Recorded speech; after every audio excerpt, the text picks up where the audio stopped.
Hello, friends. What a great day to be here with you. Welcome to today's live level up conversation. Whether you're joining me live or catch me on replay, it is wonderful to be here with you. Happy Wednesday, and let's dive right in. Welcome to Level Up with Winnie Sun.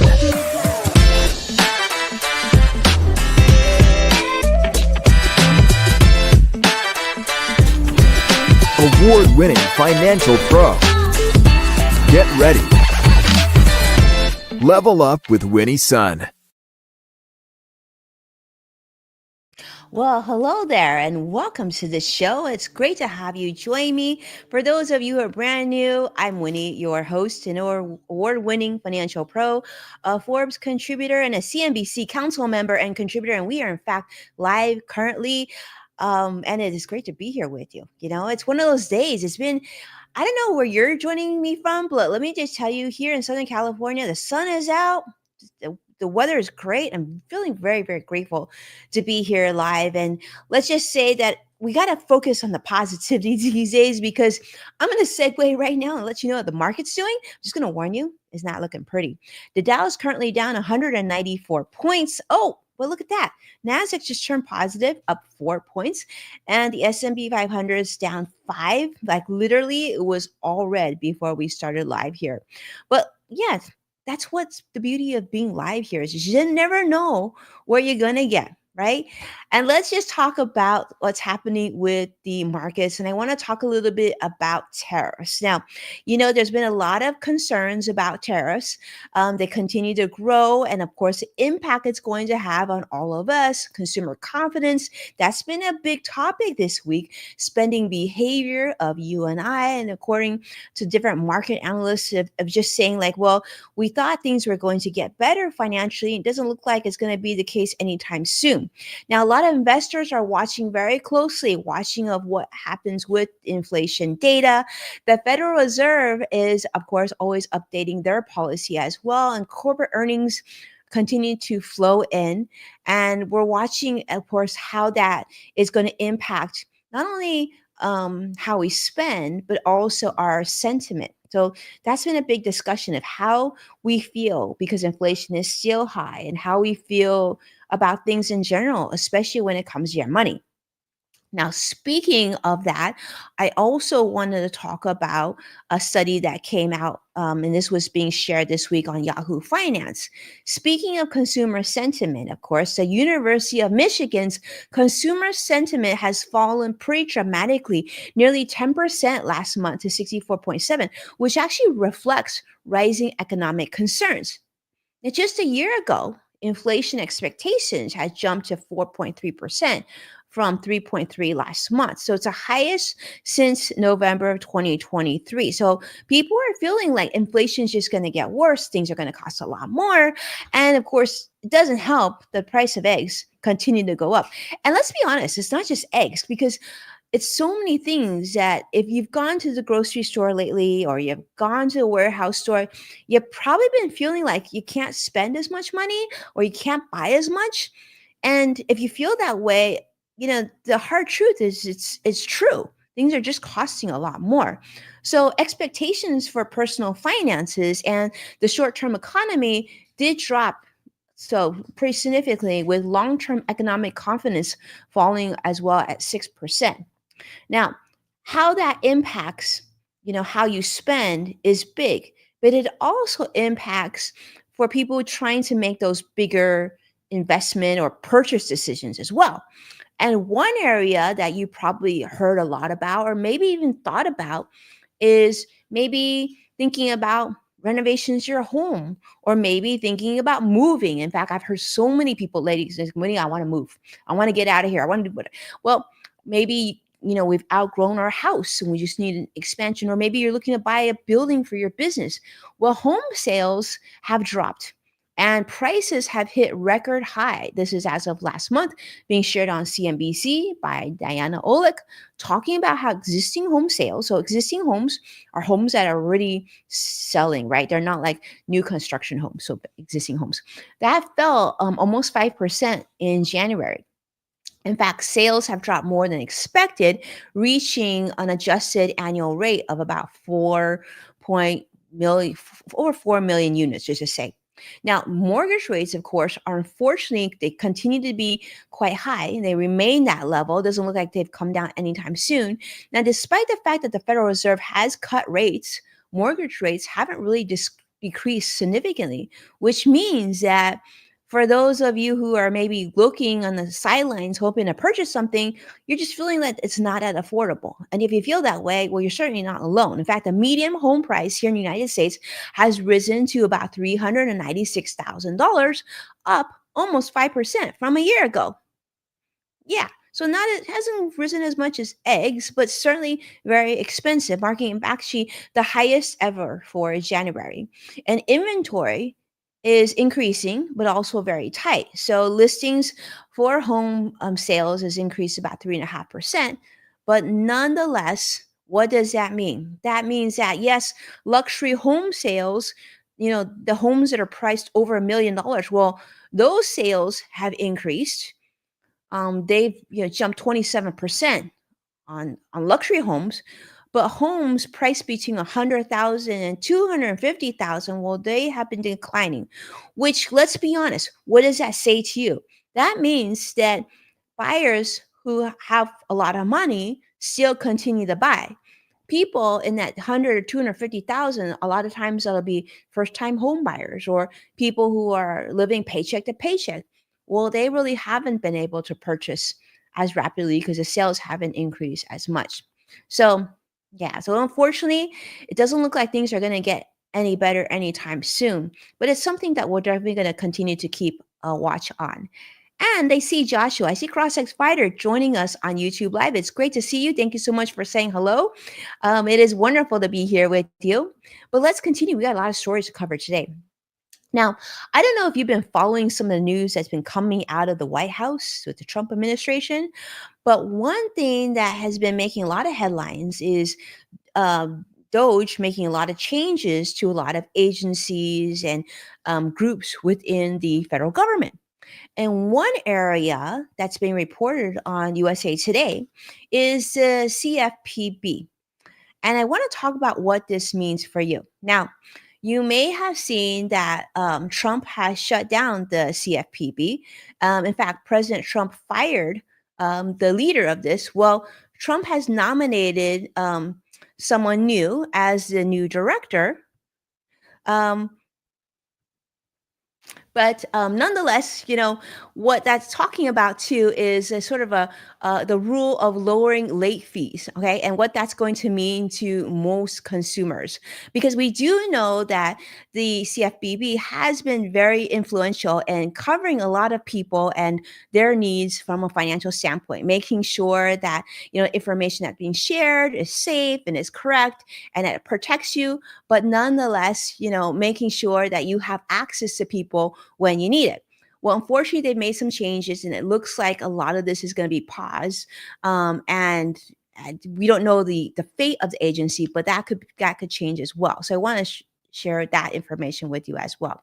But let me continue because before we jump into that, I just want to tell you there's been a lot of changes overall on what's happening with the financial markets these days, and it almost seems to be changing on a day-to-day basis. But there is more. Let me continue on. The other thing is, I mean, just general, I don't know. I'm curious to see how you feel though, because Doge has been making a lot of headlines, and well, let's just say that not all of them have been positive. Some of them haven't really been to the benefit of, you know, you and I. And of course, the biggest thing that we continue to see is the rise in prices as well. And so I want to talk about another thing, and this is I don't know how you feel about this, but we've been seeing and hearing a lot of air traffic issues lately, right? So we know that there's been significant plane crashes, and speaking of which, you probably heard the one that we talked about last week was the one in Toronto. There was another announcement this week about more airplane issues. I think one having to do with American Airlines and how you know and you'll see the story that Curtis is sharing that story with you right here. And, not be able to fly and to be able to avoid, just avoid departing plane issues at Washington National and what that means. And if you've been a little bit skittish about getting on another plane or looking to book air travel, well, you're certainly not alone. A lot of people feeling that way as well. And the question is whether or not it's getting better or it's still something to be worked out. Now, you may have heard in the news too that President Trump has actually tapped Elon Musk, who, has been very influential in the matters of Doge, to kind of look at the FAA and see if there's things that he and his team can do to help make this a little bit better. I did read an article earlier today talking about this, in fact, and I want to share that with you as well. The question is, of course, whether Elon Musk has the capability to do that as well. Because we certainly know about many of his successes with SpaceX. We certainly know about a lot of his successes at Tesla with electric energy and Starlink and whatnot. But what about the FAA? Does he have the ability to do that as well? And so, an article that I read earlier today talked about that, saying that and I think it was shared in Rolling Stones, in fact, talking about whether or not Elon Musk's direction was be enough. Because one of the questions that they shared in this article in the Rolling Stones was talking about how he says, well, why don't planes just fly straight?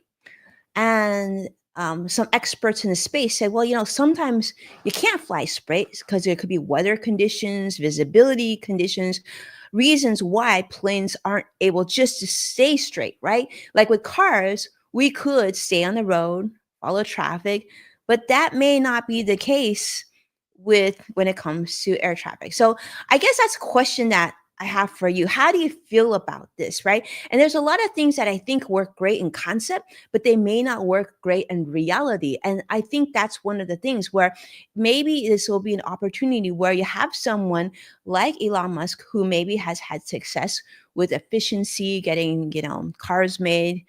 uh, I don't know.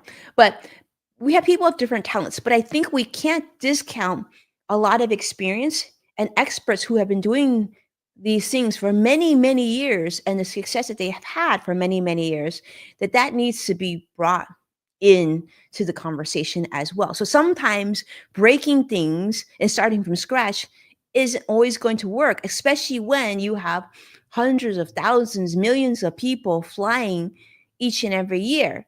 Well, we want to be able to continue to do so. People have places to get to. They have business things to do. They have weddings to get to. They have people that are needing them, maybe family members who are sick. So, flight transportation is critical.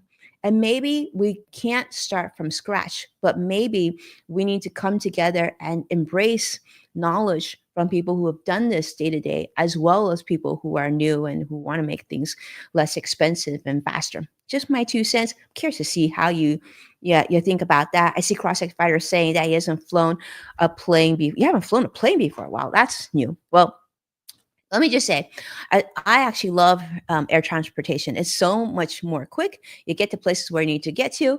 But I think that the most importantly, want to make sure that things are safe, right? So you probably heard about the Delta flight 4819 that actually crash landed in Toronto. They actually lost both sides of the wings. It was pretty crazy. It was really, really crazy.